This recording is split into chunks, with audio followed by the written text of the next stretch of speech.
السلام علیکم ورحمۃ اللہ وبرکاتہ۔ نحمدہ ونصلی علی رسولہ الکریم، اما بعد، فاعوذ باللہ من الشیطان الرجیم، بسم اللہ الرحمن الرحیم۔ الا ان اولیاء اللہ لا خوف علیہم ولا ھم یحزنون۔ آمنت باللہ، صدق اللہ العظیم۔ آئیے ہم اور آپ کچھ سننے اور سنانے سے پہلے آقا نامدار، مدینہ کے تاجدار، صاحب الاولاق صلی اللہ تعالیٰ علیہ وسلم کی مقدس بارگاہ میں عقیدت و محبت کے ساتھ ایک مرتبہ باز بلند درود پاک پڑھ لیجیے۔ پڑھیے باز بلند، اللہم صلی علی سیدنا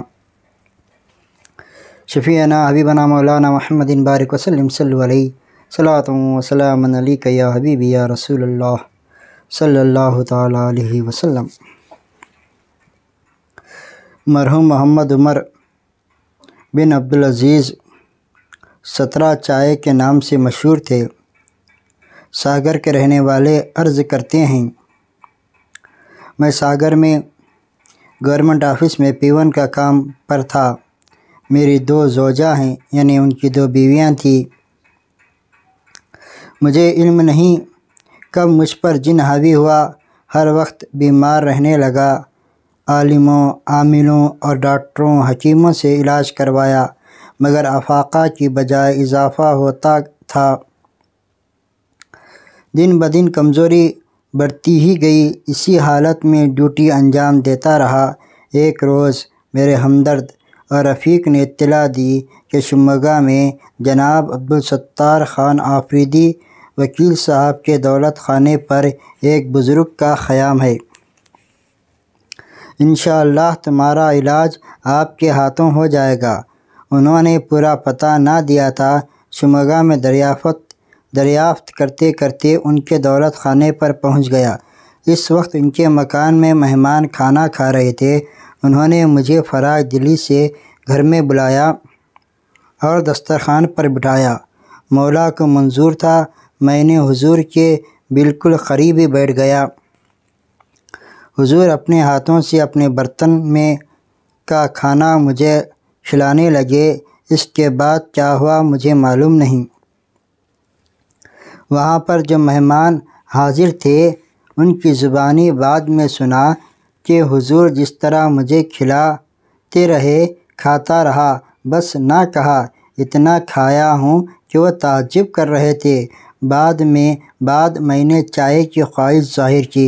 حضور اپنے مبارک ہاتھوں سے 17 چائے پلائے۔ اس کے بعد میں بے ہوش ہو گیا۔ حضور نے اپنے ہاتھوں سے چہرے پر پانی مارا، مجھے ہوش آیا۔ حضور نے اپنے ہاتھوں سے پانی پلایا۔ حضور کی نگاہ کرم و مولا تعالیٰ کا فضل جن کا اثر زائل ہوا، میں تندرست ہو گیا۔ پہلے دبلا پتلا تھا، اب موٹا ہو گیا ہوں۔ حضور درویش بابا کی اجازت سے نوکری چھوڑ دی، ساگر سے شموگا منتقل ہوا۔ حضور کی نگاہ کرم سے اب میں اچھی خاصی جائیداد کا مالک ہوں۔ عود بتی کی تجارت کر رہا ہوں۔ حضور کی نگاہ کرم سے مولا نے اس میں بہت برکت دی ہے۔ حضور درویش بابا کا نورانی مسجد کے اپنے حجرے میں قیام تھا۔ میں خدمت میں حاضر تھا۔ ڈاکٹر عبدالرشید صاحب کی واچ گم ہو گئی تھی۔ وہ تلاش کرتے کرتے دل میں خیال کر رہے تھے، حضور درویش بابا کی نگاہ کرم و کرامت سے مجھے میری واچ مل جائے گی۔ حضور حجرے سے باہر آئے، ڈاکٹر صاحب سے مخاطب ہو کر فرمایا، لو با، تمہاری واچ، اتنے سالوں سے خدمت میں رہ کر میری کرامت دیکھنا چاہتے ہو کیا با؟ اس کا بیلٹ بھی لا کر دوں کیا با؟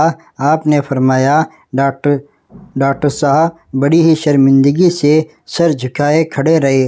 حضور ان کو حجرے میں بلایا، بات کیا ہوا مجھے علم نہیں۔ حضور دلوں کے وسوسے کو بھی جانتے تھے، یہ آپ کی کشف کرامت تھی۔ اس طرح بہت سی کرامت میں ماتھے کی آنکھوں سے دیکھا ہوں۔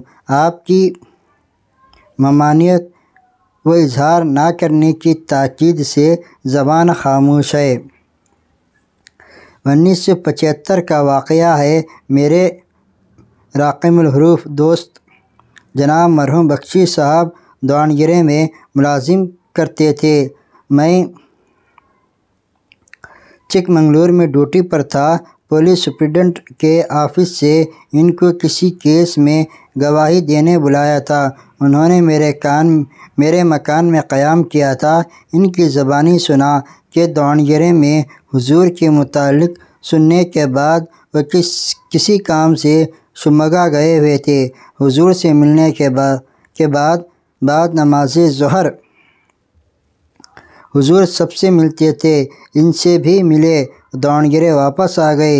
جس کام سے آئے تھے پورا ہونے کے بعد واپس داونگیرے جانے لگے اور کہا اس بار یہاں سے خاص حضور کی ملاقات کیے جاؤں گا، مجھے حضور سے ملنے کے لیے سفارش نامہ دیں۔ میں نے کہا خلوص دل سے جاؤ، حضور تم سے مل کر دعاؤں سے نوازیں گے، اور جب حضور درویش بابا سے ملو گے اس حقیر ناچیز کا سلام و آداب و قدم بوسی بڑے ادب و احترام کے ساتھ عرض کرنا۔ ان کی عادت تھی، یونیفارم کبھی بھی جسم سے لٹکائے نہیں تھے۔ اسی حالت میں حضور درویش بابا سے ملنے پہنچے۔ سید امتیاز احمد نے ان سے کہا حضور تمہارا بہت دیر سے انتظار کر رہے ہیں، حجرے میں بلایا ہے۔ وہ وضو کر کے حجرے میں گئے۔ حضور اس حقیر گنہگار کے بارے میں دریافت کیا، خیر خیریت دریافت کر کے دعاؤں سے نواز کر روانہ کر دیا۔ حضور نے سید امتیاز سے ہنس کر فرمایا شریف صاحب، حضور اس گنہگار کو اسی نام سے بلاتے تھے، یونیفارم میں اسی طرح نظر آتے ہوں گے۔ نابا حضور دل کے دھڑکنوں اور خلوص سے واقف تھے۔ السلام علیکم ورحمۃ اللہ۔